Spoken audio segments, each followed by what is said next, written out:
Bonjour, ici Julie Leblanc de revuemajulie.com. Bienvenue à la troisième année de notre édition avec le numéro 1 du mois de juillet 2020. Je vous présente, si vous ne le connaissez pas déjà, l'astrologue chouchou du Québec, Alexandre Aubry. Allô Julie, comment vas-tu? Bien, merci. On Oui. est habitué d'entendre ta voix à la radio. Mhm. Est-ce que tu en fais toujours? Bon oui, il y a des choses qui restent toujours sans changement quand même. Donc, à toutes les semaines, tu prépares les horoscopes, les 12 signes astrologiques que tu enregistres audio pour la radio et tu le fais aussi vidéo, car Oui. tu fais beaucoup de chroniques, de capsules vidéo, dont entre autres dans revuemajulie.com. Mais Mhm. ces vidéos-là sont diffusées sur ton site Internet, entre autres. Mhm. Et puis, ça te fait quoi, toi, de donner l'horoscope comme ça? Parce que tu la donnes, hein, c'est gratuit. C'est vraiment un acte de générosité hebdomadaire que tu offres, Quotidien.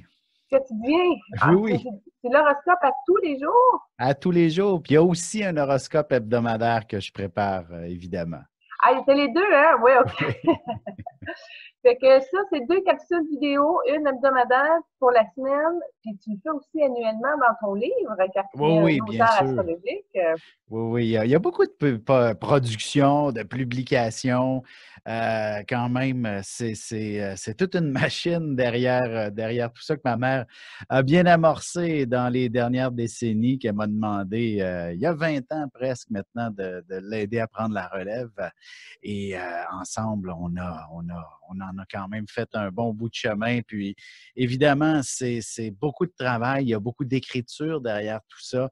Mais c'est stimulant, c'est quelque chose de vraiment extraordinaire. Puis, tu sais, oui, à tous les jours, c'est beaucoup de travail, mais en même temps, j'ai tellement de beaux commentaires, de remerciements, et ça m'encourage à juste tout simplement continuer. Tu sais, c'est pas quelque chose qui est difficile. Ça fait partie de moi d'accomplir cette tâche. Alors donc, je ne vais pas m'arrêter demain, là.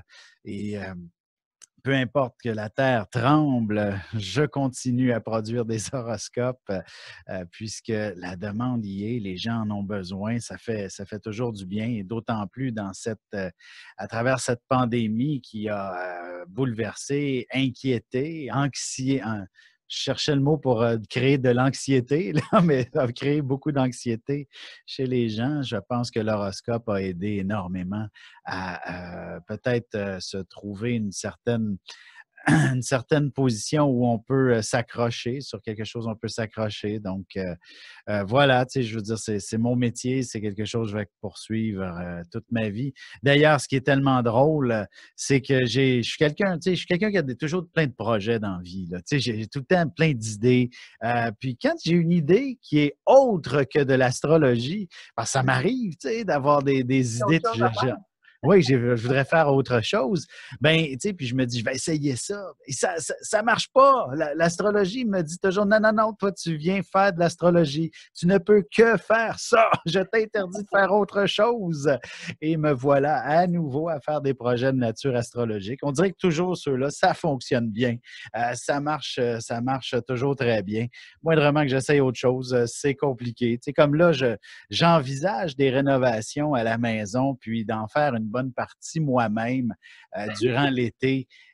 Et je te dirais, je mijote, là. Tu sais, il y a bien des choses qu'il faut qu'ils se travaillent, puis que je me dis, je vais me préparer un peu plus pour voir, tu sais, donner des idées, comment ça marche, les matériaux.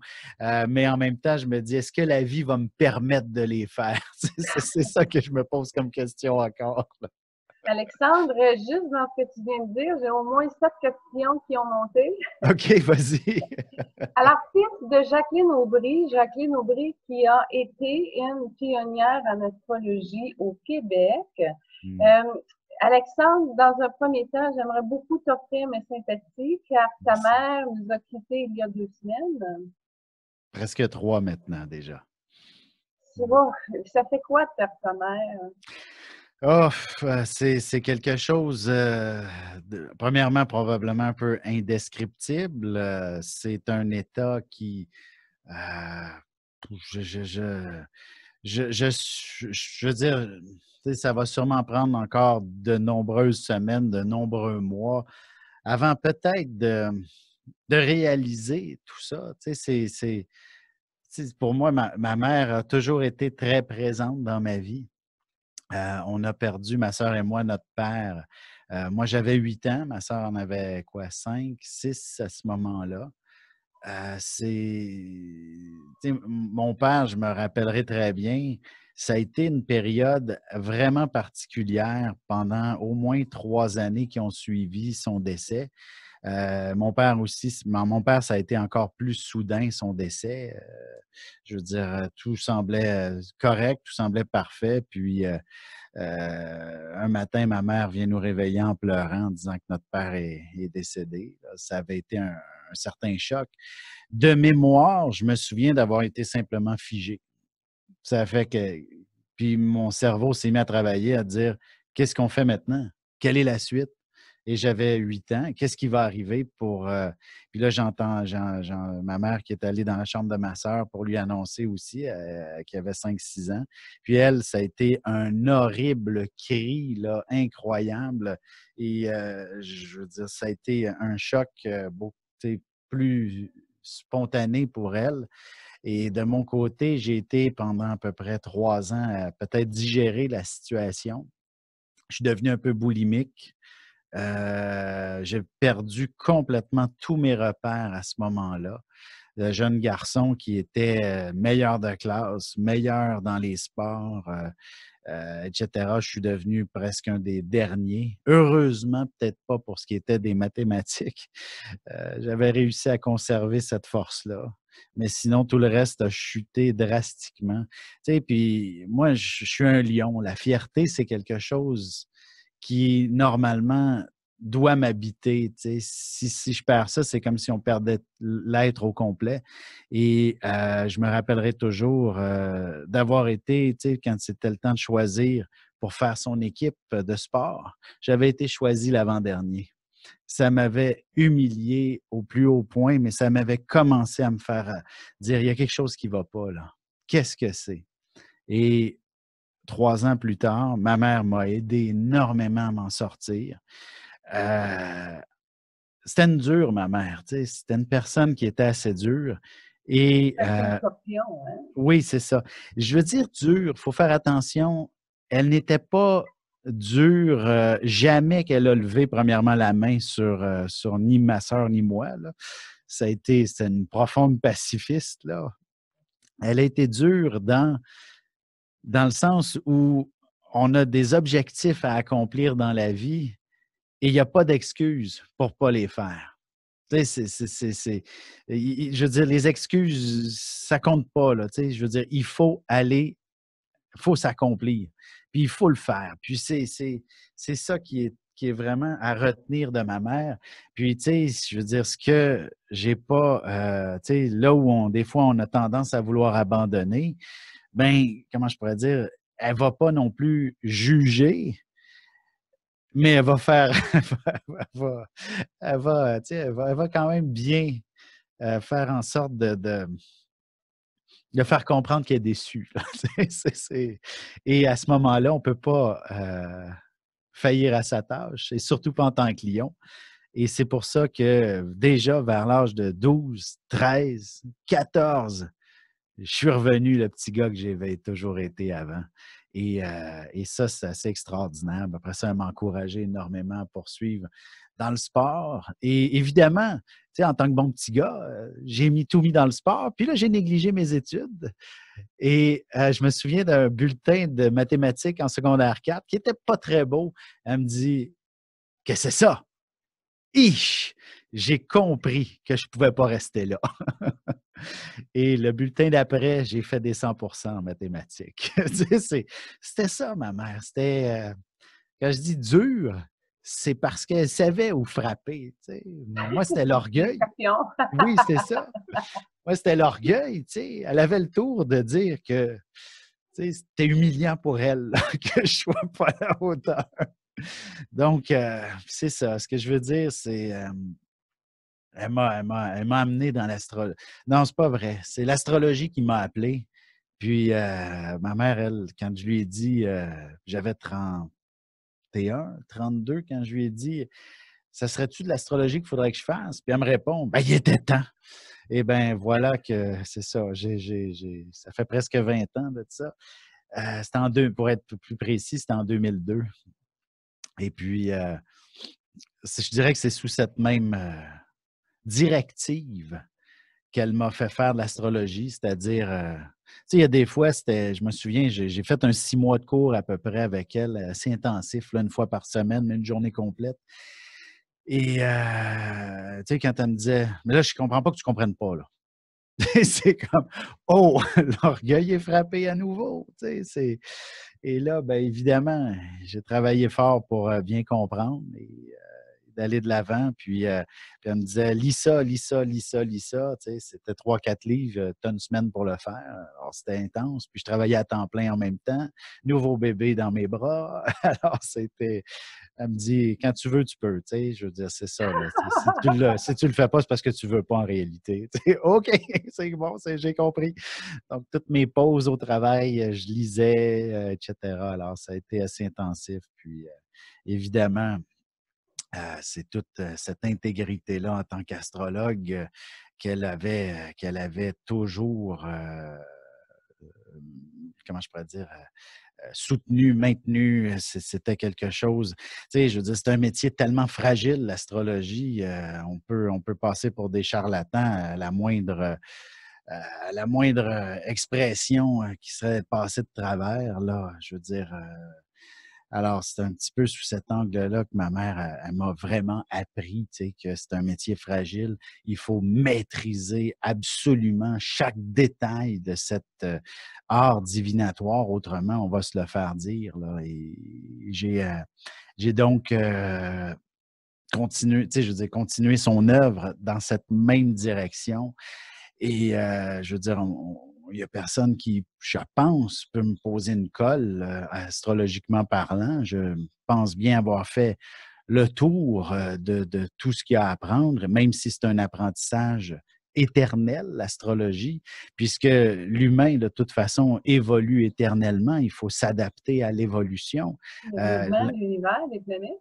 Exactement. Oui, oui, le mouvement est éternel, mais ce que je veux dire, c'est que la mécanique, quand on l'a bien maîtrisée, elle est relativement simple à comprendre. Ça, je dis souvent ça pour m'amuser, mais oui, c'est facile à comprendre, mais c'est la multiplication des symboles qui rend un petit peu la tâche ardue pour celui qui débute dans la découverte de cet art divinatoire. Mais sinon, ça devient effectivement une seconde nature. Euh, et comme je dis, on l'apprend en permanence, tout simplement parce qu'il y a une évolution permanente de tout ce qui existe et même des planètes. Oui, tu as tout à fait raison.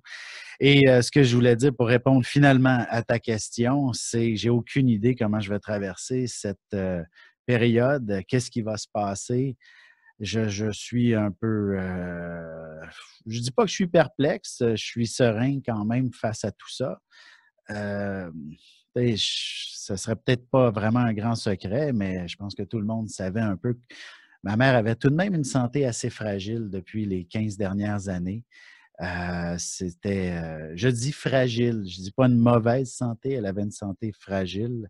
Il ne fallait pas qu'elle fasse le moindre abus quelconque, elle en payait les conséquences rapidement.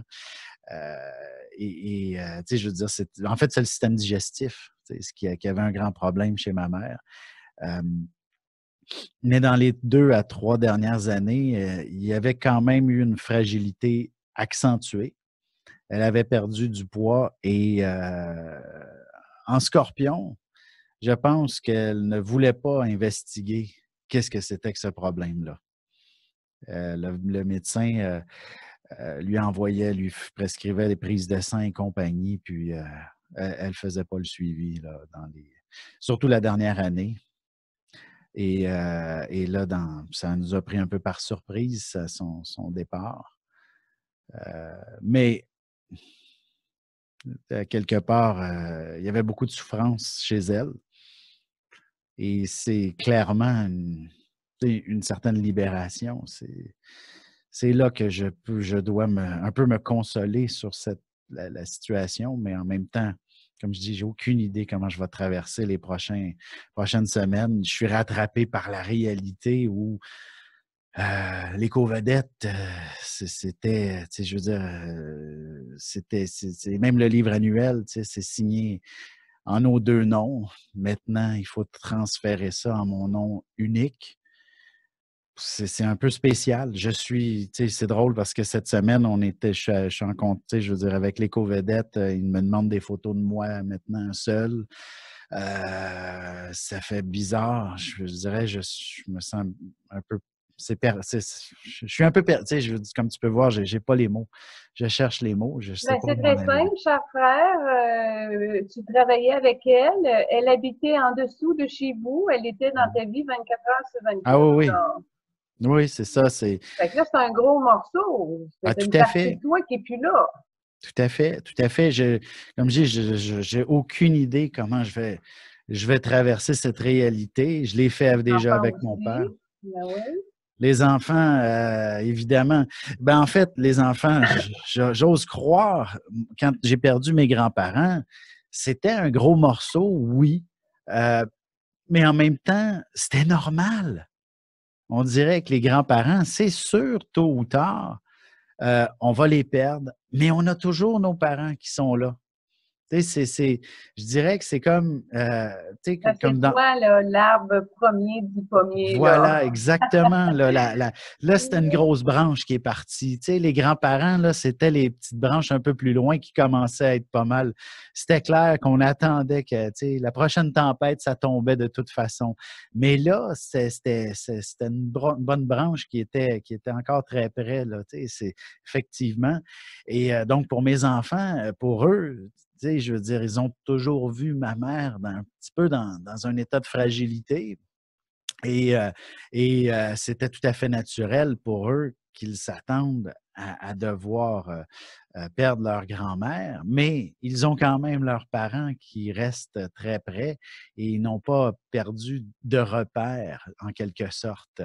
Et je dirais, quand j'avais 8 ans, j'ai perdu mon père, oui, il y avait des repères incroyables qui ont été perdus à ce moment-là, mais maintenant, à 48 ans, je ne sais même pas si c'est des repères que j'ai perdus parce que j'ai quand même un bon bagage, un bon vécu et que, tu sais, je veux dire, je ne comptais plus sur ma mère pour vivre d'une certaine façon. Donc, ma survie est assurée de ce côté-là, mais c'est la survie psychique qui, on ne sait pas où est-ce qu'elle se trouve.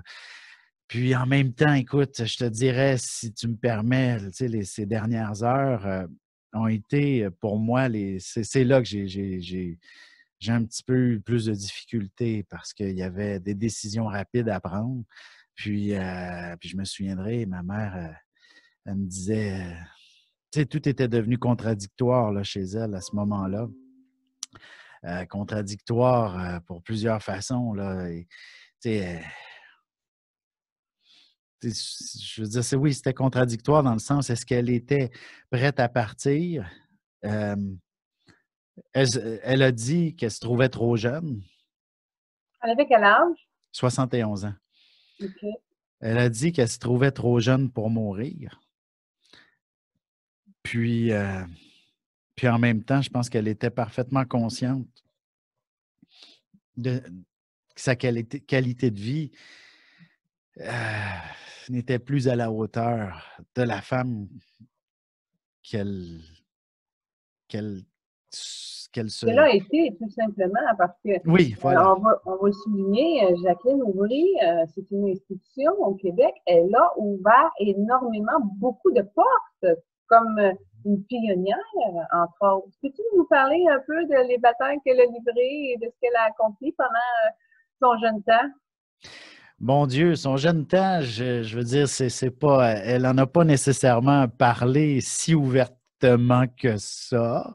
Les scorpions, elle a quand même eu quelques, je dirais pas des secrets. Oui, elle en a certainement des secrets que je n'ai jamais su, mais c'est une femme qui a dû affronter. Tu sais, je pense que tu te connais toi aussi en tant que scorpion. La vie ne fait pas de cadeaux aux scorpions. Il faut affronter l'adversité plus souvent qu'autrement.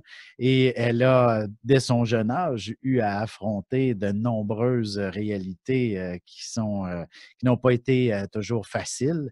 Elle a quand même probablement eu elle est née dans une excellente famille, heureusement pour l'époque. Où c'était l'amour qui dominait dans cette famille-là. Mes grands-parents étaient des parents aimants. Ce n'étaient pas des gens qui étaient durs envers leurs enfants comparativement, comme elle disait toujours. Même comparé à ses propres cousins, cousines, où il y en a qui se faisaient battre par leurs parents, parce que c'était coutume à cette époque-là. Ce n'était pas le cas chez elle. Et ça a dû être pour une scorpion, un grand soulagement là, que de pouvoir évoluer dans un univers beaucoup plus sain et serein. Sa mère était très dure envers elle. C'est peut-être ce petit côté-là où elle a exploité pour me pousser un peu dans le derrière, tu sais, comme je disais, à dire, à être dure envers son enfant, parce que sa propre mère avait le même discours, mais encore plus poignant. Tu sais, il manquait de subtilité à ma grand-mère. Elle était très... En fait, elle voulait que tous ses enfants soient les meilleurs dans tout. Et elle mettait, elle mettait de la pression énormément. Puis d'ailleurs, ma mère, semble-t-il, avait quand même d'excellentes notes tout au long de son école. Mais là où elle n'a pas pardonné à sa mère, c'est quand elle l'a obligée à travailler durant l'été de ses 13 ans. Et là, elle l'a trouvé du dur à ce moment-là. Donc, c'est parce que c'était un petit peu quand même légitime. C'était une famille, entre guillemets, prolétaire. Tout le monde doit collaborer. Alors, durant l'été, il n'y a pas d'école. Alors, vous n'allez pas rien faire, les enfants. Alors, vous allez travailler. Puis, de son point de vue, si j'ai bien compris, elle était la seule des 5 enfants à avoir été obligée de travailler aussi jeune. De ses autres frères et sœurs ont eu plus d'opportunités qu'elle. Mais bon, c'était la scorpion de la famille. Alors, elle a dû peut-être vivre quelque chose d'un peu plus dur que d'autres. Mais en tout cas, si ses frères et sœurs écoutent ce reportage-là, ils vont se dire hey, hey, hey, elle en mettait un petit peu des fois. Mais bon, je le sais pas. Moi, je garde, c'est ma mère, c'est elle qui dit la vérité d'une certaine façon. Alors, du moins, c'est sa propre vérité que je respecte. Alors, tu sais, Là, ce qui est arrivé, c'est que là, ton père est un passionné d'astrologie. Elle rencontre ton père et là, oui. il décide d'en faire un métier. Ben, mon père n'a jamais fait de métier. L'astrologie n'a pas été son métier. C'était juste un passionné d'astrologie. Mon père écoute, c'était un homme d'affaires qui était relativement puissant en plus. Il possédait une compagnie de cosmétiques. Donc, dans les années 60, c'était la manne, là. Il était très riche. Et ma mère était simplement une de ses employées à ce moment-là. Et mon père a eu le coup de foudre sur ma mère et elle l'a résisté longtemps avant d'accepter un premier rendez-vous parce que tout simplement, c'est le patron. Je veux dire, pour elle, ça marche pas, ça. D'ailleurs, ma mère, avant de travailler pour mon père, elle avait vu un petit peu comment ça marchait des fois dans le milieu et, je veux dire, elle s'est fait harceler à plusieurs reprises. Elle était une belle femme à l'époque et dès qu'elle se faisait harceler, plutôt que de succomber, et puis je veux dire, non, ma mère est restée forte en toutes circonstances et elle a refusé toutes les avances au prix de l'emploi s'en balançait complètement du poste là, pour elle. L'intégrité est beaucoup plus valorisante. C'est beaucoup plus important de pouvoir marcher la tête haute dans la rue, là, et surtout à cette époque-là. Et donc, quand mon père lui a fait des avances, pour elle, c'était une méfiance en premier qu'il faut faire preuve. Mais finalement, mon père n'a jamais lâché le morceau. Pour lui, il avait eu le coup de foudre où mon père était, c'était un poisson, alors il avait eu la révélation que c'était la femme de sa vie. Et puis, il a réussi à être patient et à la convaincre d'un premier rendez-vous. Fait que c'était pas juste du sexe pour de la job, là. Ben C'était non, plus c'est ça. profond. Ouais. D'ailleurs, elle lui a imposé un premier rendez-vous assez particulier. Elle lui a dit, si tu tiens vraiment à moi, tu m'amènes déjeuner en Gaspésie, sur le bord de la mer. Il lui a dit... Intéressant comme première date. Ouais, il lui a dit, parfait, va chercher ta brosse à dents, on y va. Puis c'est ce qui est arrivé, semble-t-il. Et puis c'est ça, ça n'a pas été long. Mariage peut-être l'année d'après, ma naissance l'année suivante. Bref, un cheminement extraordinaire. C'est intelligent parce que le 12 heures qu'après pour aller en Gaspésie, mettons, là, t'as le temps de connaître une personne. J'imagine, hein, j'imagine. Tu l'écoutes beaucoup, puis tu vois vraiment comment qu'elle est autre que dans le contexte du travail. C'est ingénieux. Oui, tout à fait. Non, puis c'est ça. Puis je veux dire, au moment de ma naissance, ce qui est arrivé, semble-t-il, c'est là que mon père a déclaré faillite pour une raison, je dirais, un peu obscure. J'ai pas, tu sais, je veux dire, j'ai la version de ma mère qui est très, très sombre face à la belle famille. C'est le responsable, semble-t-il, c'est le père de mon père, donc de cette faillite-là, qui était l'associé principal dans cette compagnie de cosmétiques. Mais il y avait eu des tergiversations, etc. Et donc, bref, les liens ont été coupés avec la famille de mon père à ce moment-là, mais de la part de ma mère, parce que ça a mené tranquillement, pas vite, à une mauvaise santé de mon père. Bref, il a un peu abandonné la vie à partir de ce moment-là. Donc, ça a été presque un 8 ans de dépréciation de santé, etc. Mais ma mère, en tant que scorpion, hein, comme je disais, je le répète toujours, c'est le signe qui est le plus apte à faire face à l'adversité. Et ma mère s'est sentie plus vivante que jamais, plus amoureuse que jamais en plus, en prenant soin de son mari malade, en prenant soin de moi, de ma sœur qui est née un peu après. Bref, ça a été pour elle 8 ans. En fait, ça a été 10 ans avec elle, mais les 8 années où il a été malade, ça a toujours été l'homme de sa vie en plus, là. Et comme je disais, ça a même probablement approfondi leurs sentiments. Alors, c'est extraordinaire comme histoire d'amour, ces deux-là. Et en quelque sorte, c'est aussi la situation actuelle. Tu sais, elle est allée rejoindre mon père, tu sais, même si ma mère a eu, je dirais, une autre relation dans sa vie. Elle n'a pas eu beaucoup d'autres. Peut-être qu'elle a pu aimer, je dirais, puis encore là, euh, à petite échelle comparé à l'amour qu'elle avait pour mon père, pour peut-être 2 ou 3 autres hommes dans sa vie, là, je dirais, gros Mais là, attends maximum. un petit peu. Alexandre, t'as déjà révélé lors d'une entrevue avec moi que ton père avait réussi à trouver la formule mathématique pour découvrir l'heure du décès d'une personne. Ben, la date du décès, en fait, l'âge du décès. Ah, OK. L'âge du décès. Écoute, ça, c'est vraiment, honnêtement, quelque chose d'un peu particulier parce que quand il a rencontré ma mère, il lui avait dit, écoute, ben, quand tu lui as demandé en mariage, il lui avait dit tout simplement, écoute, j'espère que je te ferai pas peur, mais je vais décéder à 33 ans. Ma mère a dit, ben oui, grand comique, tu sais, Puis même après ça, il lui a dit, on va défier on va défier ça, ça n'arrivera pas. Puis c'est pour ça que ma mère a beaucoup été dans l'alimentation naturelle et tout ça pour être sûre d'offrir ce qu'il y a de meilleur à mon père là, pour qu'il puisse survivre à 33 ans là, parce qu'on n'avait aucune idée de ce qui aurait pu le causer son décès. Puis finalement, oui, il est décédé à 33 ans d'une crise d'asthme en réalité, d'un arrêt cardiaque à cause d'une crise d'asthme, en fait à cause du Ventolin, le médicament à l'époque. Il en avait juste trop pris parce qu'il était incapable de respirer. Ça ne voulait pas fonctionner. Puis il n'arrêtait pas de s'injecter ce médicament-là dans les poumons. Puis ça a fini par arrêter le cœur. Et ils n'ont jamais été capables de repartir à l'hôpital. Alors, c'est pour ça que je dis que ça a été un décès très, très soudain pour mon père. Est-ce que ta mère savait qu'elle allait décéder à 71 ans? Est-ce qu'elle avait fait cette formule-là pour elle? Non, elle l'avait détruite, qu'elle l'avait dit. Elle avait toujours dit qu'elle l'avait détruite, la formule. C'est dommage.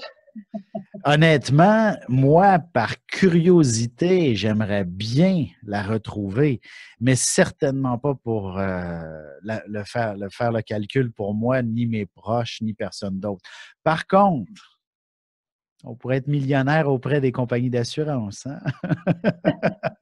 C'est toujours moyen. Tu sais, auprès des actuaires qui se diraient: «Ah, là, on aurait un calcul beaucoup plus précis pour ce qui est des probabilités de décès là, des Oui, assurances tout vie, à hein?» fait. C'est ça. Moi, je me dis, on C'est pourrait être très businessmen en arrière, hein? oui, oui, oui, tout à fait. Oui, j'y ai pensé à celle-là, mais en même temps, je me dis c'est tellement peut-être pas correct non plus parce qu'une assurance, hein, en fait, c'est pas l'objectif, c'est justement de se prévenir de quelque chose qui pourrait être qui pourrait, en fait, pour éviter de mettre dans le trouble nos proches quand il s'agit de l'assurance vie, c'est vraiment le mot assurance. Alors, donc, c'est parce qu'on ne le sait pas du tout. Alors, si on le sait, ben, ça ne s'appellerait plus vraiment une assurance, hein. C'est ça de Dis-moi, l'arnaque. Alexandre, ta mère, elle avait comme deux enfants, elle était seule, et là, elle fait de l'astrologie comme tu. Comment que ça se passe pour elle? Comment elle arrive à défoncer les portes et à se retrouver, exemple, chez Québécois? Comment ça Oui. se passe? Écoute, ça a été un beau cheminement, ça, qui n'a pas été, c'est sûr, ça n'a pas été facile. Il n'y a jamais rien de facile dans cet univers. Euh, Dans le fond, on était, c'est ça, c'était le début des années 80. Le Star System commençait à prendre de plus en plus de place au Québec et était surtout la télévision. Ça semblait quelque chose d'avenir, très certainement.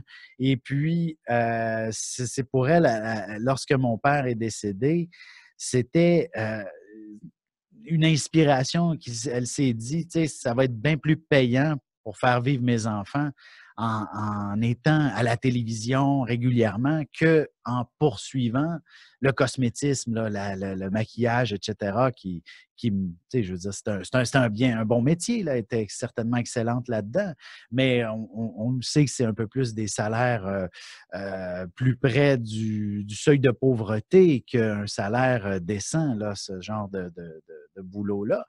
Alors, elle s'est dit, mieux vaut être devant la caméra que derrière. Et là, elle a poussé beaucoup ce qu'elle connaissait de l'astrologie. Et puis je dirais qu'elle a tout de même réussi à percer vers une première approche avec les lignes de la main et l'analyse des rêves. Elle a déjà eu des chroniques à la télévision sur l'analyse des rêves entre 1981, par exemple. Là, c'est vague dans ma mémoire, mais l'astrologie est arrivée pour elle officiellement en 83, 4. Et dans le fond, le premier livre d'horoscope qu'elle a fait, c'est 1984. Alors, ça fait quand même un bon bout de temps. Mais avant ça, elle avait fait des livres sur les rêves, etc. Donc, ça a été pour elle un début, là. Et évidemment, dès que 1984 est apparu, il y avait déjà d'autres astrologues dans le décor et elle a réussi je pense, à s'élever notamment au-dessus de la mêlée. Madame Minou, qui était dans le Journal de Montréal à ce moment-là, ma mère a pu prendre sa place dès, je pense, c'est 85, 6 dans ce coin-là, et elle l'a occupé pendant à peu près 8 ans, la place dans le Journal de Montréal. Euh, et elle est encore reconnue pour ça parce que, semble-t-il, c'est elle-même qui a démissionné aussi du Journal de Montréal.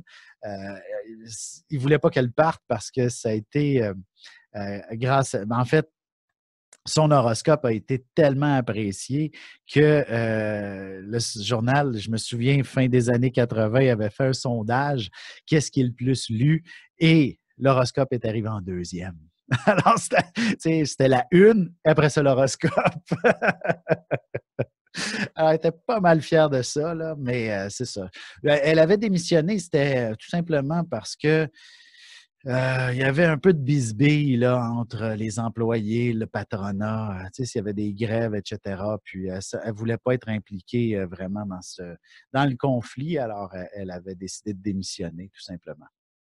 Alors, c'est un petit peu sa réalité. C'est parce qu'elle avait été, encore une fois, comment on dit ça? Là, c'est pas de sa faute, là, mais encore une fois, un patron l'avait courtisée, puis elle l'avait épousée de Québécois. Elle avait marié un des patrons de Québécois. Et c'est pour ça qu'elle avait démissionné, parce qu'elle se trouvait être une employée de Québécois. t'sais. Et donc, il y avait un conflit syndical qui se dessinait à l'horizon et elle ne voulait pas être impliquée là-dedans, donc elle a démissionné plus tôt. Et ça, c'était son deuxième mari. Comme je dis, elle l'a aimé peut-être, si mon père c'était ça, là, elle l'a peut-être aimé un peu comme ça, là, mais bon, il semblait, c'était un homme quand même qui a été bon, gentil et généreux à son endroit. Mais disons que la relation n'a pas été des meilleurs à la fin. Ils ont divorcé. Elle l'a gardé sur le cœur, celle-là. Là. Ça a été, elle l'a trouvé dur, son divorce. Elle ne l'a pas aimé. Là. Elle ne l'a pas trouvé honnête. Mais c'est ça. Donc, je me rappelle plus du tout de ta dernière question finalement. Là. Mais bon. Bon, fait que là, elle est sortie du Journal de Montréal et de son Oui. deuxième mariage. Et puis là, j'imagine qu'elle a focusé sur le service de carte vitale, des Mais livres annuels. Qu'est-ce qu'elle a fait ensuite? en fait, tout ça, je veux dire, il faisait partie de toute son évolution, hein, parce que c'était 1984, son premier livre d'horoscope. Et il était déjà un best-seller à ce moment-là. Ça n'a jamais arrêté.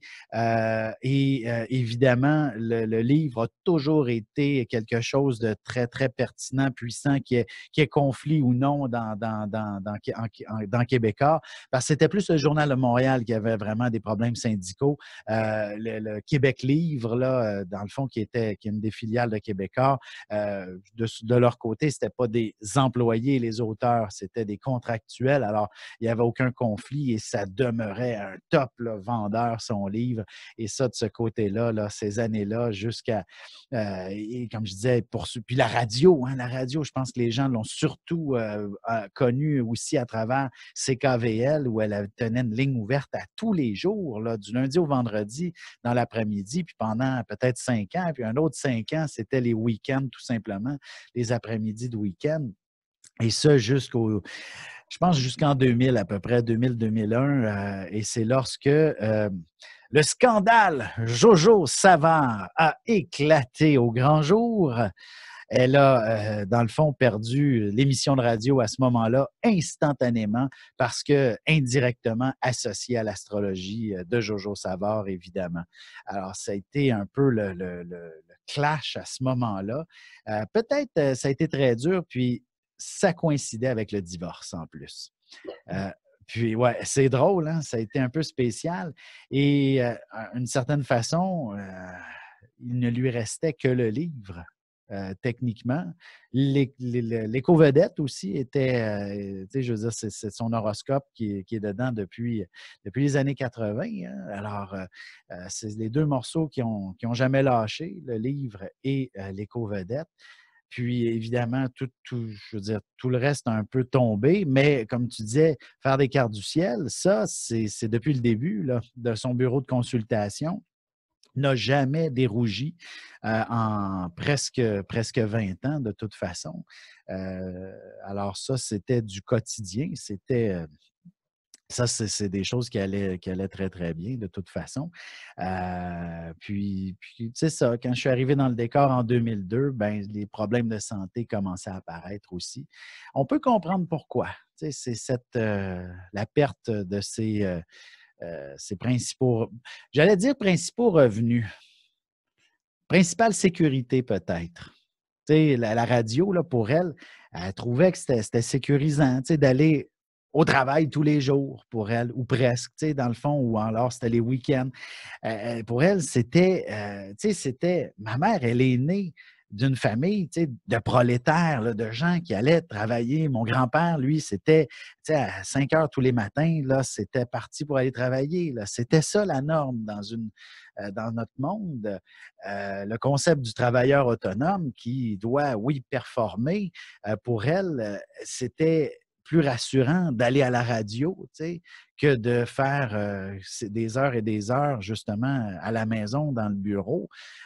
C'était quand même, tu sais, profitable, oui, mais le fait qu'elle se déplace, là, ça faisait quand même presque 10 ans qu'elle allait à la radio, je ne dis pas presque à tous les jours, là, ou les fins de semaine. Pour elle, c'était sécurisant. Puis là, tout d'un coup, tout ça disparaît pour une histoire de scandale dont elle n'est même pas impliquée. Ce n'est pas du tout elle qui est impliquée. C'est les rumeurs de. comme on disait, c'est un métier. L'astrologie, elle est fragile, puis on en a eu un bel exemple à ce moment-là, même si c'était même pas l'astrologie qui était en cause, mais bien la voyance, la fausse voyance de son équipe, tu sais, qui a été mise au grand jour. Donc, c'était des charlatans qui participaient à sa ligne de voyance et non pas du tout l'astrologie qui était impliquée, là. Mais bon, bref, ça a été un coup dur et comme je disais, sa santé a commencé à péricliter tranquillement à ce moment-là. Surtout son système digestif était de plus en plus malmené. Périclité. Périclité, oui. Commençait à être moins performant, comme on dit. Non, c'est drôle, ça date de loin, son problème de digestion. Écoute, 1988, pour faire rapidement, là, elle a fait un voyage en Chine et elle est revenue avec des brûlements d'estomac. Quelques mois avant, peut-être un mois ou deux avant son voyage, le fameux dirigeant de Québécois l'avait demandé en mariage. Je ne sais pas. Je dis ça comme ça. Alors, pour elle, c'est sûr que le médecin a toujours soupçonné un virus bactérie venant de Chine qui a démoli son estomac et qui n'avait aucune cure à ça, surtout dans les années 80-90. Alors, ma mère buvait à peu près tous les jours sa bouteille de Malox là, pour apaiser tout ça. Puis évidemment, une fois que les années 2000 sont arrivées et les gros chocs ont commencé, ben je pense que ces brûlures d'estomac se sont propagées à l'ensemble du système digestif. Puis c'est pour ça que dès 2005 et en 2007, deux grosses opérations, là, ils ont enlevé un bout d'estomac, un bout d'intestin. Bref, le système digestif était à moitié fonctionnel et de là un petit peu, comme je disais, en 15 ans, sa santé fragile parce qu'il ne digérait presque plus rien de toute façon. Mais au moins, l'opération lui a peut-être permis d'avoir un petit peu moins de douleur, de souffrance dans Lui sa... donner du temps aussi. Oui, lui donner du temps aussi, effectivement. Et, Mais Alexandre, oui, là, nous, de ce qu'on a vu, mettons, de 2005 jusqu'à aujourd'hui, elle était dans tes vidéos d'horoscope. oui, oui, oui, tout à Elle fait. Là, était sur la page couverture de votre livre. Là, ah c'était oui, Lait au bris qui vous exact. raconte l'année qui s'en vient. Exact, c'est ça. Puis écoute, ce qui est tellement spécial, c'est aussi quand j'ai eu la révélation de faire de l'astrologie en 2002, sa santé, tu sais, je veux dire, en tant que proche, je le savais qu'elle était fragile, tu sais, je veux dire, on était souvent rendu à l'hôpital pour elle, là, puis c'était toujours un problème digestif, tu sais. Ça faisait peut-être quelques 3, 4 ans où ça s'accélérait, là, les hospitalisations pour le système digestif. Et curieusement, quand en 2002, j'ai eu cette vision-là de faire de l'astrologie, puis elle me répond, il était temps. Tu sais, je veux dire, moi, c'est une passion, l'astrologie avant tout, là. Tu sais, quand j'ai fait « Wow, c'est bien le fun », je me souviens tout petit, là. Je me souviens, j'avais 11 ans quand je lui ai demandé de me montrer à faire de l'astrologie. Puis, ce qui est drôle, c'est que je me, elle me dit « OK, viens-t'en, je te le montre. » On s'assoit, on sort les règles, la calculatrice, etc., les livres. Là, ça a fait ouf, trop compliqué pour moi, ça. Là. Je vais aller jouer avec mes amis. Mais quand même, tu sais, l'idée de parler de la planète Mars, Vénus, Jupiter, oh, quelle passion pour moi d'entendre tout ça.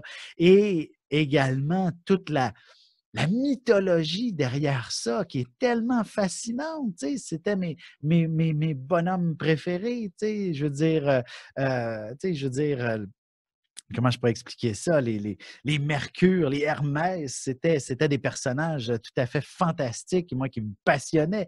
Mais bon, puis en plus, se promener dans l'espace, moi, ça a toujours été mon grand rêve d'enfance. Hein. J'aurais donc voulu être un astronaute. Finalement, j'en suis devenu un, en quelque sorte. Tu sais, Oui, tout à je fait. me promène dans le système solaire à tous les jours, moi, en réalité. Là. Tu sais, je regarde où sont placées nos planètes et je les vois très, très bien. Puis je pense que c'est encore plus excitant comme ça. Je les vois même mieux que les astronautes dans la station spatiale où ils sont confinés à regarder dehors avec un hublot. Tu sais, moi, je le vois à travers, oui, des livres, à travers des manuels, mais ça me permet, j'ai le droit à m'imaginer ce que je veux de l'espace. C'est ça qui est encore plus Mais fantastique. Alexandre, avec l'évolution technologique, là Mhm. maintenant, c'est plus de faire des carrés en rouge pour tout ce qui est bloqué, puis des lignes en bleu pour tout ce qui va bien. Là, c'est rendu que tu rentres les chiffres dans le logiciel, Enter, puis là, ça te sort tout, puis le travail, là, Ah, en fait, écoute, non, non, ben, je veux dire, la différence, effectivement, ouais. d'autrefois, c'est la période de calcul. Le faire à la main, ça pouvait prendre à peu près quelqu'un qui est comme ma mère, qui était relativement habitué, tout dépendant qu'est-ce qu'on affichait entre 20 minutes et 1 heure de travail pour dessiner l'ensemble de la carte du ciel. Aujourd'hui, c'est vrai que l'ordinateur nous fait ça en une fraction de seconde. Tu sais, le plus long, c'est d'entrer les chiffres. Tu sais, c'est d'entrer la date, l'heure, puis le lieu. Puis après ça, tu cliques sur OK, puis pouf, c'est apparu. Euh, Là où je trouve, tu sais, puis même honnêtement, j'ai jamais appris à faire le calcul à la main. Ça a été d'une inutilité totale. Je comprends comment on peut faire un calcul à la main, mais certains détails, surtout, tu sais, certains détails pour ce qui est des maisons, honnêtement, je serais, tu sais, je veux dire, je pourrais placer l'ascendant facilement, mais tout le reste, là, ouf, je suis pas sûr que je le ferais manuellement. Tu sais, c'est merveilleux l'ordinateur pour tout ça parce que qu'est-ce qui est important au fond? Tu me disais les lignes bleues et rouges, ben, elles apparaissent encore, tu sais, mais c'est l'ordinateur qui les a calculées pour moi. J'ai plus besoin de le faire manuellement. Tu sais, Fait que je veux dans le dire, fond, la fonction de l'astrologue, c'est d'interpréter ben le oui, résultat de l'ordinateur. ben oui, ben oui. Puis, je veux dire, c'est d'interpréter le dessin de la carte du ciel. Et moi, je dis toujours que c'était donnant, si on veut, faire le calcul. Imagine-toi, là, je te donne un exemple. Là, si ma mère, pendant ses premières années là, de consultation, elle en a fait quelques-unes à la main, mais rapidement, elle a eu la chance d'avoir un ordinateur qui fasse les calculs pour elle.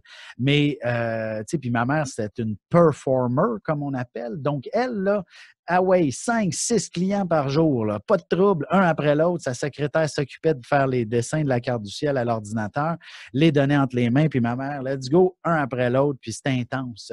Mais avant, il fallait se dire qu'elle, quand elle le faisait à la main, on pouvait parler plutôt de 1, 2 clients, 3 maximum par jour, parce que là-dedans, il y avait peut-être 3 heures de calcul. Entre toi et moi, 3 heures de calcul, c'est épuisant, là. C'est épuisant.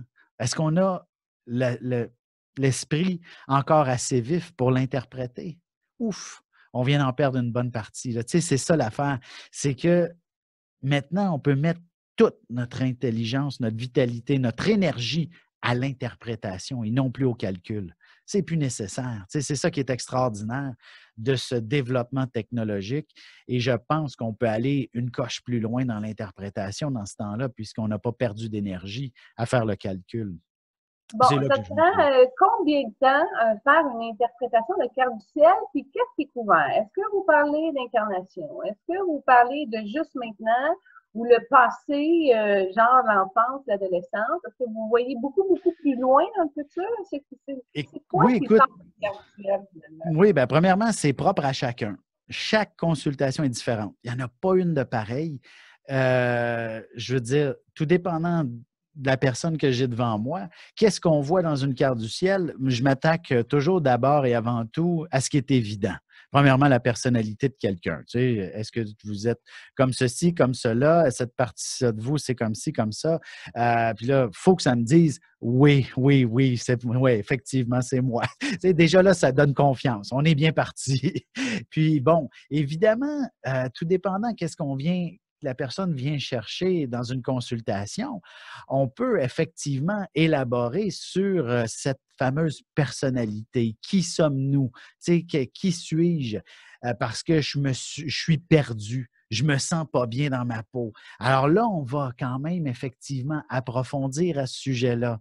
Toi, Et toujours, excuse-moi, Alexandre, toi, tu es vraiment un travailleur de la construction, ça paraît dans tes planètes. Est-ce que ça peut être aussi précis que ça dans le ah oui, couple oui, tout aussi? à fait. Oui, oui. Ben, en fait, je dirais, c'est des domaines, là. Tu sais, c'est pas aussi précis de dire que tu es un architecte. Tu sais, on peut peut-être voir effectivement qu'il y a une habileté manuelle, une habileté intellectuelle.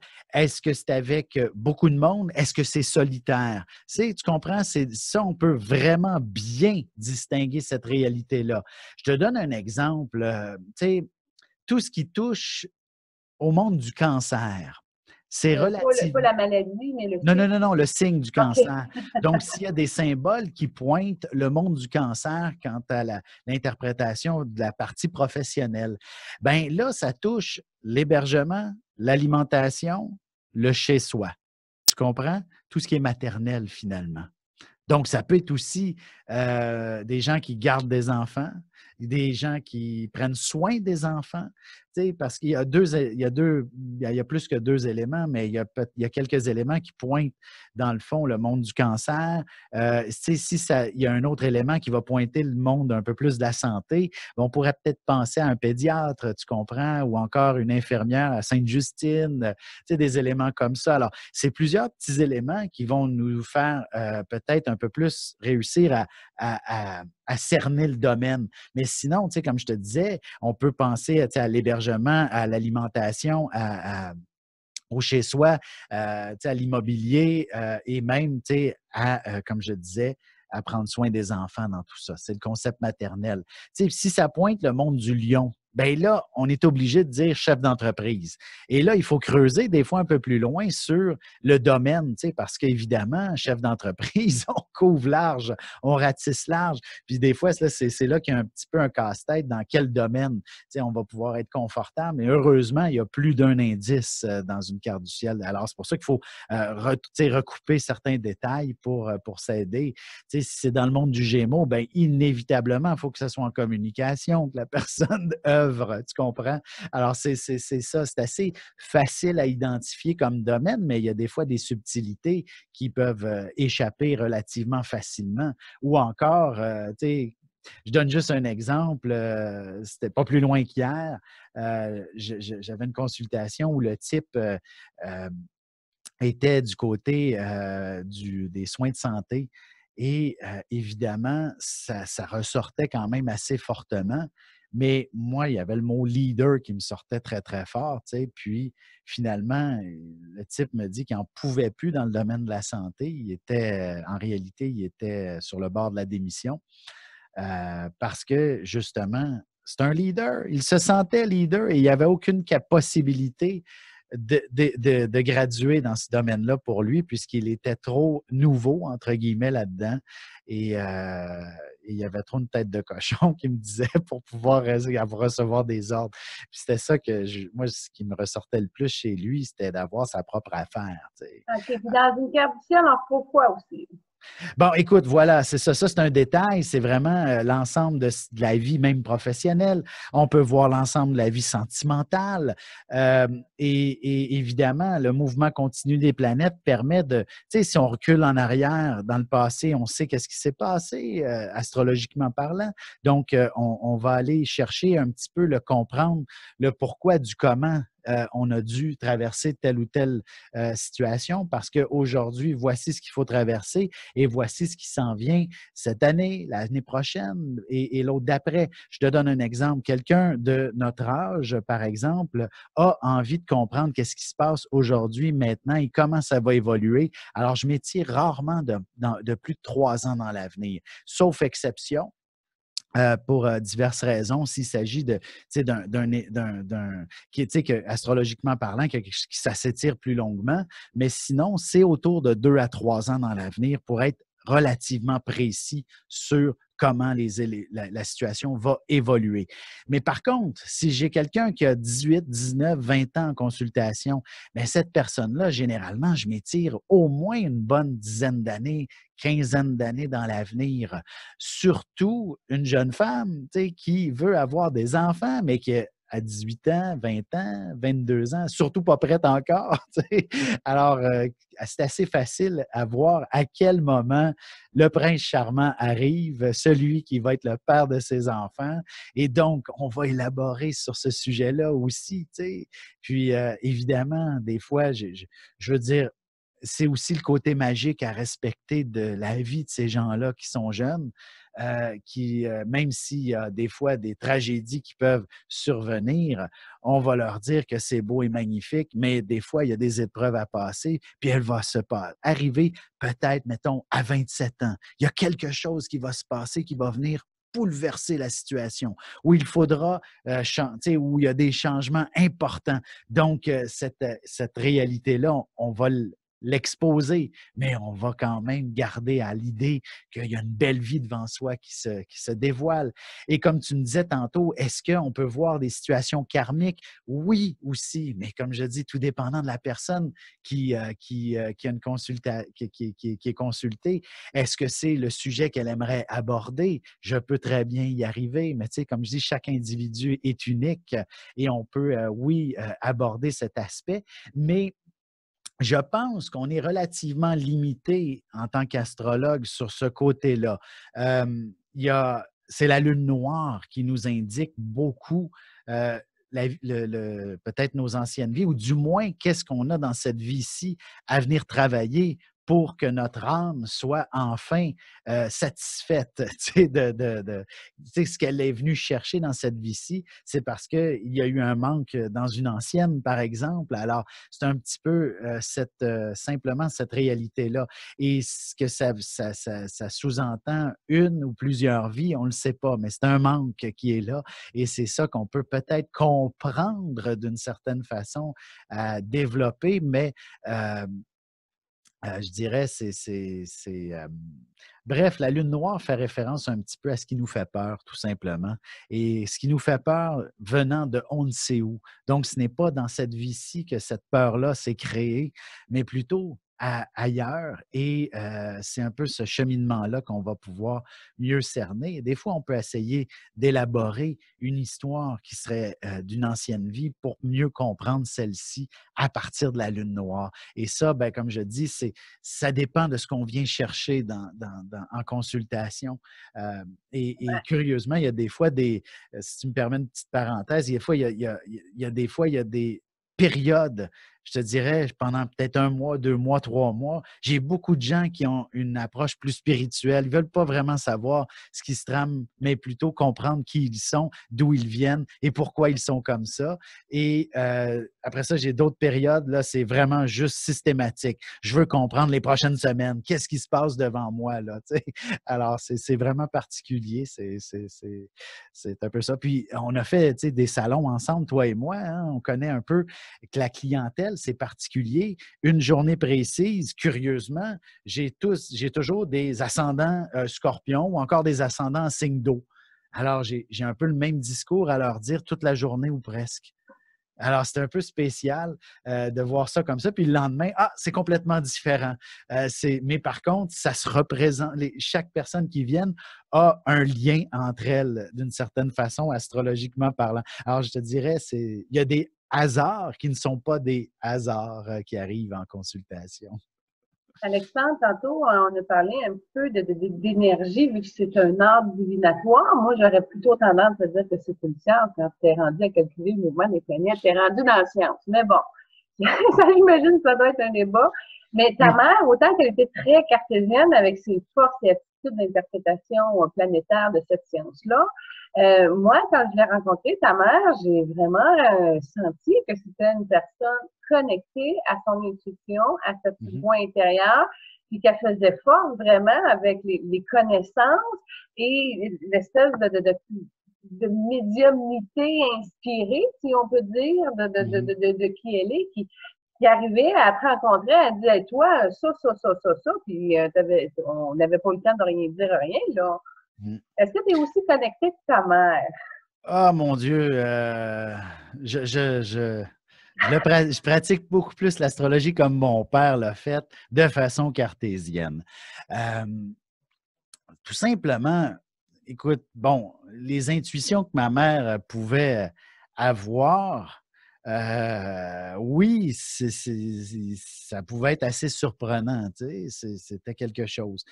Mais j'ai pas de petite voix, moi, qui me vienne me dire quoi dire. Tu sais, c'est là que je, Elle n'a pas pu te l'enseigner, ça. c'est ça, non, c'est ça, c'est un don, tu sais.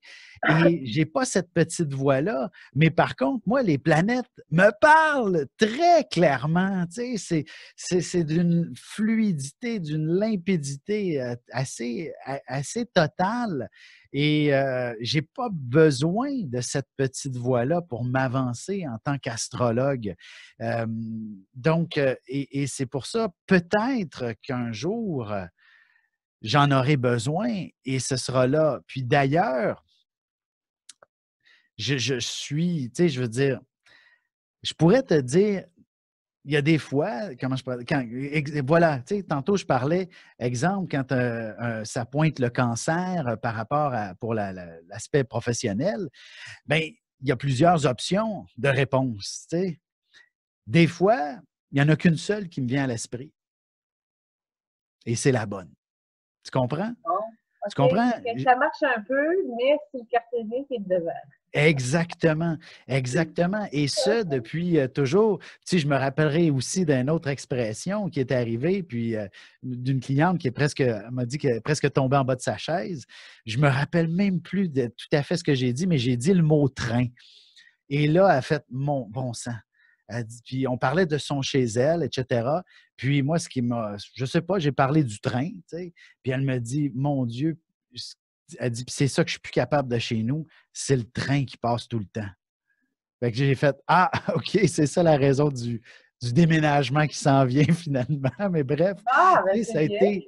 Puis je me souviens plus d'où me venait le mot train, mais il m'est venu d'une des planètes, là, c'est sûr, là. Tu sais, c'était relativement cartésien, mais j'aurais pu dire voiture, j'aurais pu dire, tu sais, c'est un moyen de transport parce que c'était pas. Il n'y a pas une planète qui dit qui a de l'air d'un train. Là. C'est pas ça. Là. C'est juste qu'elle était probablement dans un axe qui fait référence au déplacement. Et pourquoi j'ai dit train? Parce qu'on aurait pu se déplacer de plein d'autres manières, mais c'est ça qui m'est venu à l'esprit en premier. Et c'est ce qui l'a parlé beaucoup à cette dame-là. Alors, tu sais, je ne peux pas dire, tu sais, comme je dis, la médiumnité, tu sais, comme de ton côté, je ne sais pas exactement comment tu la pratiques, mais je pense que tu as des intuitions, tu as des petites voix qui te parlent, tu as peut-être des images qui t'apparaissent. Mais moi, je n'ai pas ça. Je n'ai pas ça. Ça n'arrive pas. Puis je ne veux pas le forcer non plus. Mais oui, il y a peut-être de nombreuses connexions. J'ai eu plusieurs expériences de nature un peu surnaturelle dans ma vie que j'ai 2 fois racontées, mais tu sais, c'est pas, je trouve que c'est pas si pertinent que ça. Là. C'est pas, ça m'a construit un peu. C'est tellement drôle parce qu'il y a eu à mes 15 et mes 16 ans, là, on a eu des épisodes de Ouija chez nous. Ça a été la mode à cette période-là, dans les années 80. Puis là, tout d'un coup, on s'est mis à voir des fantômes partout dans la maison. Et moi, ça m'a un peu rendu perplexe et j'ai essayé d'approfondir tout ça avec des connaissances avant tout. Parce que chez moi, tu sais, ma mère avait quand même une librairie, une bibliothèque assez particulière. Alors, je pigeais des livres. Bon, qu'est-ce qu'on voit là? Qu'est-ce que c'est? Etc. Et j'ai approfondi énormément, puis jusqu'au jour où j'ai voulu, tu sais, je lisais, puis j'ai essayé de vouloir faire du voyage astral. Et donc, quelle est la technique, etc. Puis, un matin, je me suis réveillé, puis ben, par un rêve qui m'a dit: «Arrête ça. La vie est un cadeau, ton corps est un cadeau, profites-en». Là, ça a fait comme OK. Puis là, je suis devenu un adolescent comme tous les adolescents, où le plaisir. Puis à ce moment-là, curieusement, la vie m'a commencé à me donner des petites blondes sans arrêt. Ça a pu arrêter. Ça s'est Donc, pas je arrivé. suis retourné dans mon corps et pas à peu près à 17 ans. Là. C'est ça, ça m'a dit d'arrêter ça complètement. Puis, tu sais, tout comme la révélation de faire de l'astrologie après est arrivée un peu comme par magie, tu sais, ça a été un hasard de plusieurs circonstances. Là, ça n'a pas été un rêve, mais ça a été une lecture, tu sais, qui a été d'une évidence capitale. Puis, tu me fais penser à quelque chose, c'est drôle. À une certaine période de ma vie, il y a pas ben, il y a à peu près une dizaine d'années, j'étais avec, une copine. Tu sais, si on me permet, je suis à ça fait 20 presque plus de 20 ans que je suis, avec ma conjointe, mais on a eu une période où on s'est séparés pendant 5 ans et là, j'ai eu d'autres copines, dont une passablement médium, tu sais, et qui avait, tout un talent, mais qui se cherchait, qui se découvrait elle-même et elle m'a fait faire une sorte de séance d'hypnose, et elle était en contact direct avec mon père, dans cette période-là, puis c'était à peu près assez particulier. Hem Et puis, je me souviens de sa séance d'hypnose. En fait, elle ne me disait pas pourquoi, mais elle me l'a fait vivre. Tu sais, une hypnose un peu éveillée, là, tu sais, de suggestion, tout simplement. Et puis là, je voyais plein de choses dans ma tête. C'était super agréable, c'était fabuleux, c'était extraordinaire. Puis là, elle me mettait de la pression. Elle dit: «Tu as quelque chose à découvrir, là, continue, fouille». Quoi? Je le sais pas. Moi, j'ai aucune idée qu'est-ce que je cherche, là. Puis là, tout d'un coup, elle me dit: «Là, va passe par là, puis essaye par là». Puis, tu sais, puis là, c'était vraiment un peu comme se promener dans un labyrinthe. Puis il y avait toutes sortes d'indices, de belles images fabuleuses. Puis je me rappellerai toujours d'un gros poisson qui arrêtait pas de me courir après. Mais tu sais, puis c'était tellement drôle. Puis là, je me souviendrai toujours, là, c'était dans les nuages. Puis là, je vois une corde, elle me dit: «Tire dessus!» Une belle corde rouge, un ruban en fait même. Puis là, je le décrivais là, clairement. Puis là, c'était le beau signe du zodiaque des poissons, tu sais, avec le fameux ruban. Puis là, elle me dit: «OK, réveille-toi». Tu sais, je dis: «OK, quoi?» Elle dit: «Ton père, il essaie de te parler, tu le vois pas, c'est un poisson. Ton père était poisson». Ah! Puis c'est là qu'elle me dit: Tu vois tout ce que tu veux, mais il faut que tu le comprennes aussi», tu sais? Puis ah mon Dieu, je dis: «Mais les planètes sont plus claires que ça, là», tu sais, tu comprends? Je pense qu'on a tous effectivement un peu accès à à l'au-delà, facilement même si on veut, mais de comprendre le message, des fois, il y a une certaine subtilité auquel Ça laisse place à l'interprétation. oui, c'est ça et je pense, tu sais, que je suis très, très ouvert à que, éventuellement, je puisse aussi écouter, entendre, ressentir certains messages de l'au-delà. Mais pour l'instant, c'est vraiment l'écart du ciel, tu sais. Puis c'est drôle parce que je te parle, puis moi, ben, j'en ai une là, j'ai mon livre d'éphémérides là, tu sais, j'ai des cartes du ciel partout autour de moi qui sont un peu mon soutien et mon support. Puis ça me permet de bien comprendre et de saisir l'ampleur de quelque chose. Bon, De ben, en parlant de ça, laisse-moi introduire une Oui. question sur l'actualité. Alexandre, toi qui as toujours une longueur d'avance sur la compréhension de ce qui s'en vient pour la prochaine année lors de l'édition de ton livre Astrologie de l'année, là. Ouais. Bon, tu sais, qu'est-ce qui se passe, là, les guerres civiles aux États-Unis, sur le racisme, le COVID, tous ces changements-là. Est-ce que tu en as eu vent avant tout le monde? Ben, écoute, c'est sûrement que oui, puisque c'est écrit dans le livre 2020, on fera face à une quarantaine. Puis, dans le fond, pour la problématique économique, tu sais, en fait, petit chapitre, paragraphe, la page économique, dans le fond, dans l'introduction du livre 2020, je dis que ce sera plutôt une mode, la simplicité volontaire en 2020. Mais bon, c'est une mode, mais une obligation en même temps, dans le sens qu'on a eu pendant quand même 3 mois, c'est un quart de l'année où il n'existait que des services essentiels. Alors, on n'a pas eu le choix de faire face à la simplicité volontaire. Alors, je me disais, ouais, vu de même, c'est quelque chose. Mais écoute, ça fait quand même plusieurs années que dans chacun de mes livres, dans cette préface, j'aborde justement un sujet qui est un peu plus grand qu'une année. Et j'explique que jusqu'en 2000, tu sais, jusqu'en 2024, on est vers une grande révolution. Et en même temps, on y est déjà aussi. Et que l'année 2020 était un peu un certain pilier central à cette révolution-là. Et ça, ben, comme je dis, j'en fais référence depuis au moins 3 ou 4 ans pour l'ensemble de cette décennie-là, d'exemple 2015-2025, qui est assez charnière dans l'évolution des planètes, qui ressemble étrangement à la même période révolutionnaire de la fin du 18e siècle, la révolution américaine, française. Donc, tout le concept de la démocratie, etc., a été, oui, quand même travaillé, je dirais, un peu dans le sang quand même, dans cette période-là. Tu sais, c'était assez révolutionnaire, guerrier. Aujourd'hui, sommes-nous différents? Bien sûr. On n'est pas la même humanité. On a évolué grandement. La valeur d'une vie humaine est maintenant beaucoup plus importante que ce qu'elle l'était il y a 200 ans. C'est ça qu'il faut penser maintenant dans notre univers d'aujourd'hui.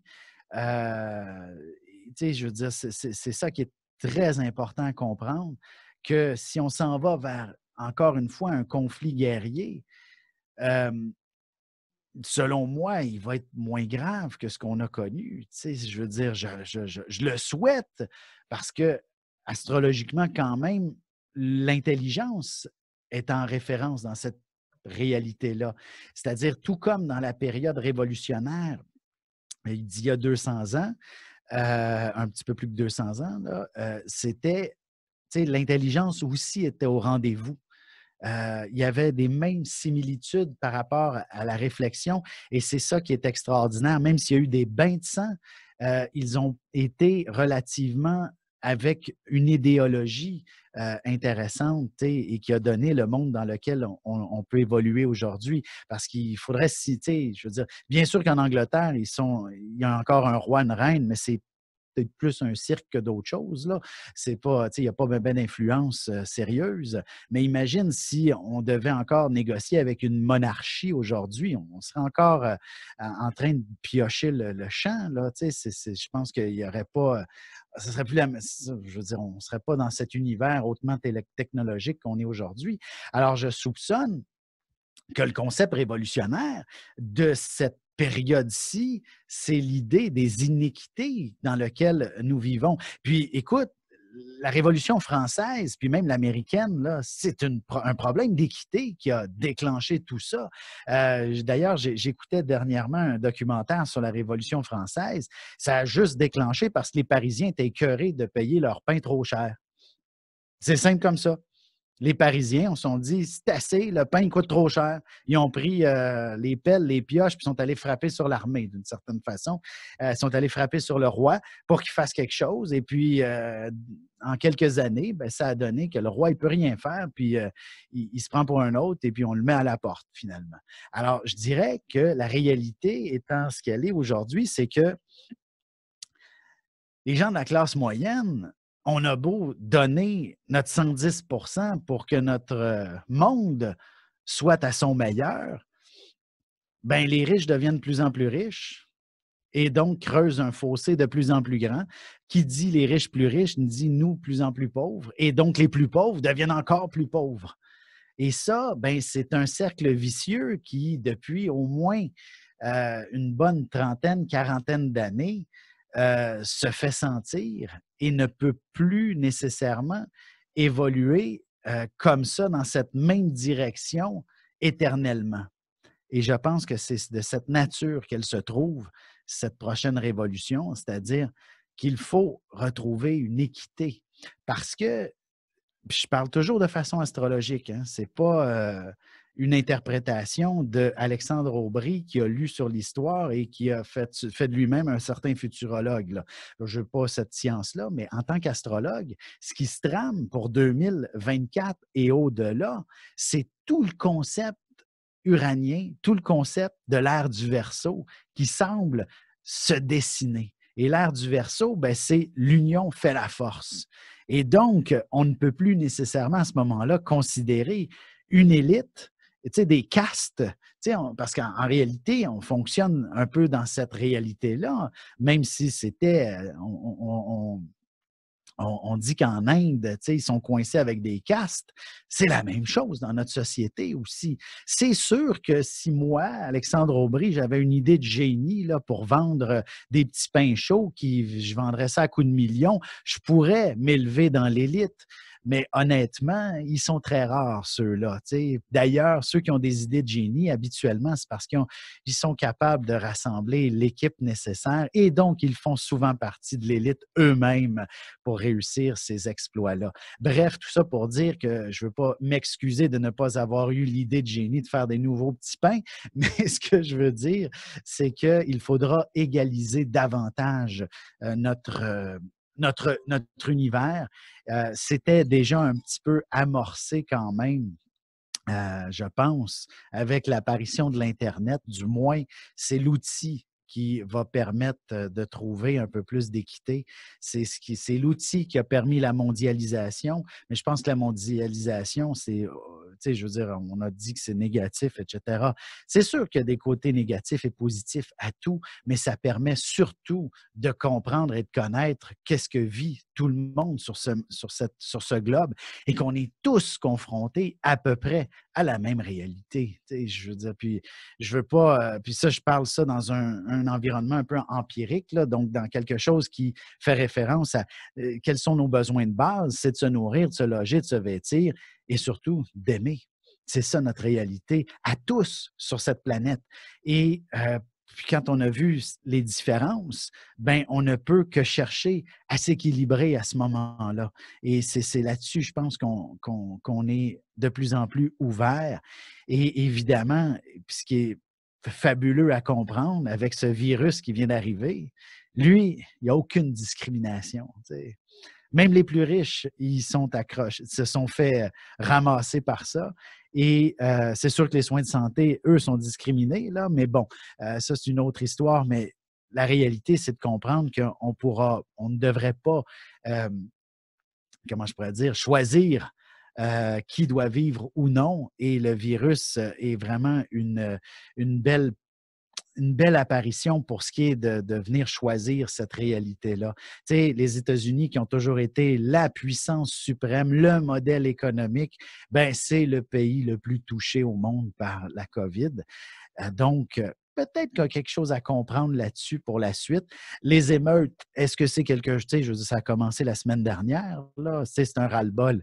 Est-ce qu'il va se calmer comme n'importe quoi quand les gens n'auront plus d'énergie? Probablement, mais ça laisse toujours une trace quand même. Mais on comprend toujours que c'est une question d'iniquité, tout ça. Et là, au mois de décembre 2020, phénomène astrologique d'une importance capitale depuis tous les temps, dans le sens où ça se produit à tous les 20 ans. La conjonction de Jupiter et de Saturne, c'est, de tout astrologue confondu depuis 5000 ans, la conjonction la plus importante à considérer.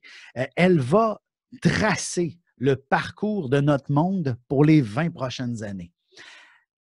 Si je prends un exemple, il y a 20 ans, elle est arrivée, la conjonction, c'est en 2000, de Jupiter et Saturne, c'est fait en taureau.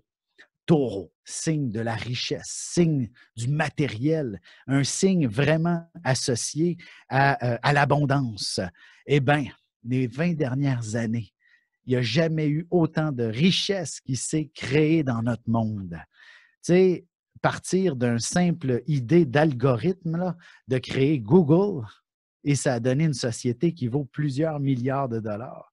Facebook, Amazon, ce n'est que des bits technologiques. Il n'y a rien. Tu sais, c'est de l'air, c'est une idée en l'air. Et finalement, c'est devenu des sociétés qui valent des milliards et des milliards de dollars. Je suis propriétaire d'une maison depuis justement 1999 et je te dirais que c'est une grande partie le succès de mon succès financier parce que j'ai pu, ma maison, ma première a valu 3 fois le prix en quelques années et que j'ai pu revendre. Puis par la suite, Je me suis acheté d'autres propriétés. J'ai vu que coudonc, c'est le fun, ça marche bien, l'immobilier. Puis d'ailleurs, c'est un peu surprenant. Pourquoi l'immobilier a pris autant de valeur? Pourquoi la même brique est si chère que ça de plus en plus? On ne sait pas. Mais la conjonction Jupiter-Saturne en taureau donnait une double décennie où l'objectif était de s'enrichir. Et Puis là, c'est pour les 20 prochaines années qui s'en viennent, extraordinaire, ça se passe en verso. c'est de la technologie, ça? C'est quoi, L'union Verseau? fait la force. Oui, c'est la Ah, technologie aussi. C'est ça qui est extraordinaire. Mais comme je disais, le monde du verso peut être aussi quand même des fois, c'est un peu rude, là. Ça manque de sensibilité. Tu sais, puis c'est pour ça que je disais, les grandes révolutions américaines et françaises ont eu une ambiance verso. C'était pas tant cette conjonction-là qui les a animés, c'était autre chose, là, mais ce que je veux dire, c'est qu'on a cette même dynamique qui commence à se matérialiser dès dès décembre cette année, pour les 20 prochaines années. Mais il y aura par la suite Jupiter, Saturne qui vont évoluer en Verseau justement pendant les prochaines. Jupiter, ça va être juste en 2021. Saturne, ça va être pendant 2021, 22 et peut-être un peu 23. Ensuite, on va avoir Pluton qui s'en vient à partir de 2024 en Verseau. Et lui va être là pour une bonne quinzaine d'années, si ce n'est pas plus. là, Alors, je m'excuse, je t'arrête, j'ai oui, des oui, je frissons parlerai. partout dans le cœur. Moi, juste une parenthèse, ça n'a pas rapport avec ce que tu disais, mais moi, je suis Scorpion ascendant Verseau, puis tu me parles de 2024, là, puis mon corps, il réagit tout plein, fait que je n'ai même pas OK. conscience, mais mes planètes me parlent, là. Fait que c'est ça, fait que je suis ascendant Verseau, fait que j'imagine que ça va être une ère qui va s'ouvrir beaucoup pour moi, mais on s'en reparlera après. Je vais Oui, juste oui, te faire, effectivement, ça peut, tu sais, si on y va sur un plan personnel, ça ne peut qu'activer l'action en quelque sorte chez toi. Tu sais, si on y va dans une grande généralité globale, là, c'est définitivement sous cet angle-là. Mais pour notre humanité, c'est vraiment de prendre conscience que, tu sais, notre monde, on n'a qu'un seul toit en réalité. Tu sais, faut se trouver chacun notre chambre en quelque sorte et d'établir des aires communes où on va pouvoir se côtoyer de façon agréable.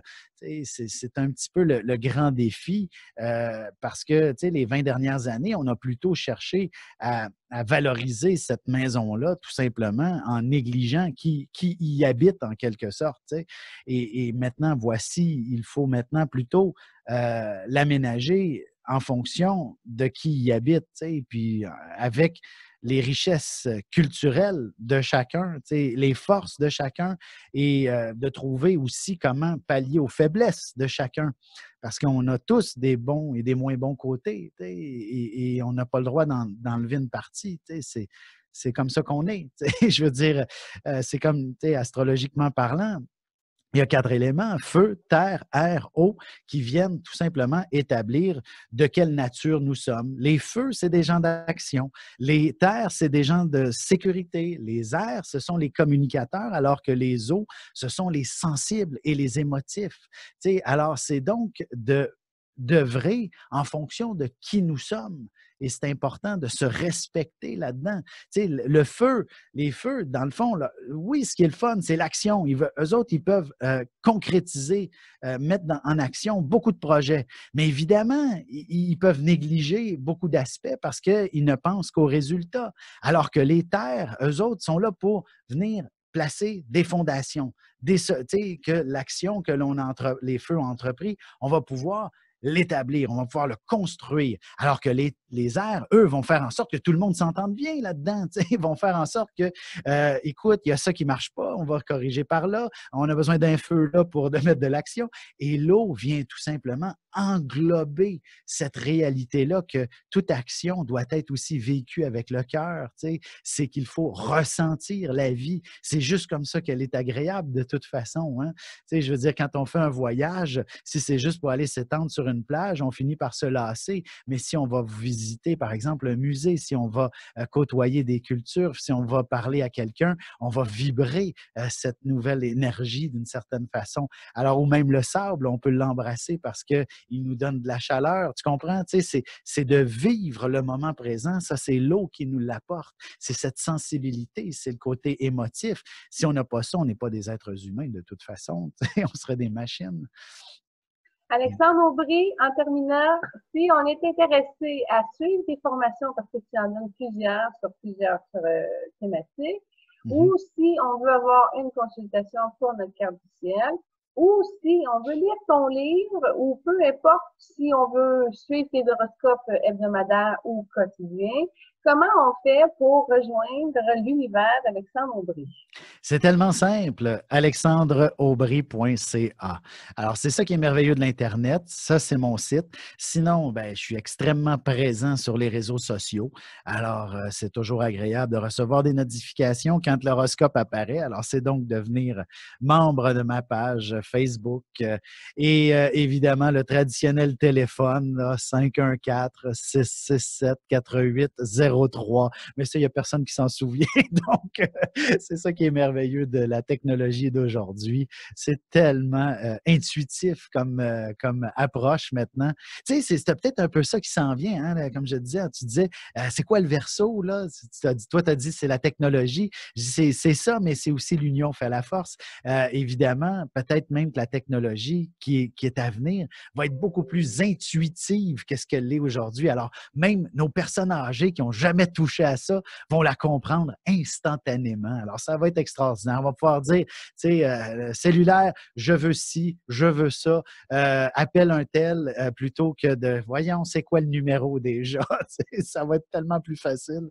Alors, c'est un petit peu sous cet angle-là que j'estime que l'on se dirige tout simplement. Puis, évidemment, au niveau personnel, j'ai une foule de services à offrir, bien entendu. alexandreaubry.ca. Merci infiniment. On va te souhaiter vraiment tout l'accompagnement désiré pour continuer à œuvrer l'œuvre des Aubry, astrologues. Merci. Oui. Et puis, je sais que ça vaut ce que ça vaut, là, mais sincèrement, j'ai beaucoup d'admiration pour ta mère. Je trouve que c'est une femme inspirante. C'est une femme au grand cœur. Et les portes qu'elle a ouvertes en énergie profitent encore aujourd'hui. Ouais. Et elle a fait des grands legs. Alors, en mémoire de cette grande femme-là, je te lève mon verre. Merci. J'étais chanceux d'avoir eu une mère aussi reconnaissante pour la vie et merci à toi de transmettre tout son legs à travers ta création. Sois béni, Alexandre. Et à tous les mois, n'hésitez pas sur revuemagilie.com. Alexandre me présente son horoscope pour cette vidéo. Alors, merci de l'écouter et justement d'être un petit peu plus au courant de comment ça se passe dans votre vie. Merci d'être un phare pour nous tous, Alexandre. Merci à toi. Namaste.